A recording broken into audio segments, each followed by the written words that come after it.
महाराष्ट्र में उद्धव और एकनाथ शिंदे के बीच की सियासी लड़ाई अब धीरे धीरे शिवसेना पर कब्जे की लड़ाई में तब्दील हो गई है।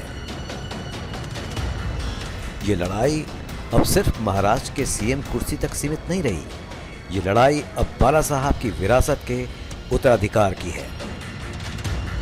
ये लड़ाई अब उनकी पार्टी, निशान और विचारधारा पर एकाधिकार की बन गई है। हालात कुछ ऐसे हैं कि अब दोनों गुट दावा कर रहे हैं कि शिवसेना पर उनका हक है। उद्धव ठाकरे मुंबई से दहाड़ रहे हैं, जबकि एकनाथ शिंदे और उनके विधायक गुवाहाटी से ताल ठोक रहे हैं। जहां एक तरफ उद्धव ठाकरे कह रहे हैं कि शिवसेना और बाला साहब उनके हैं, वहीं शिंदे गुट कह रहा है कि पार्टी से जुड़ी हर चीज पर उनका हक है।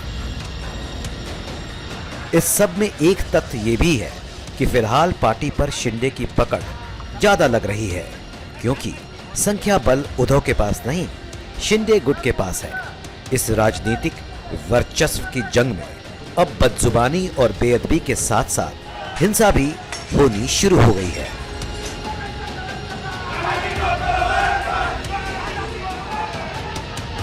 महाराष्ट्र में मुंबई समेत कुछ अन्य स्थानों पर भी बागी विधायकों के कार्यालय पर तोड़फोड़ की खबरें आई हैं।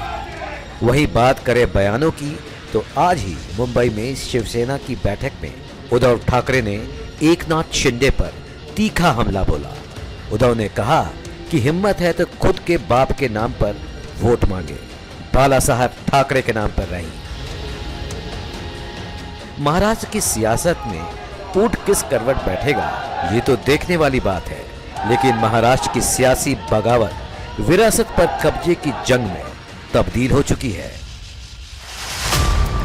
और इसमें शायद ही किसी को शक हो। बाला साहब की सोच और अंदाज बिल्कुल अलग है। ऐसे में बाला साहब की असली विरासत का असली सियासी वारिस कौन होगा, ये देखना बेहद ही दिलचस्प होगा। आने वाले कुछ दिन महाराष्ट्र की राजनीति को बदलने वाले हैं और इस परिवर्तन का असर 2024 के लोकसभा चुनाव पर पड़ना तय है। इंडिया टीवी डिजिटल के लिए सचिन कुमार की रिपोर्ट।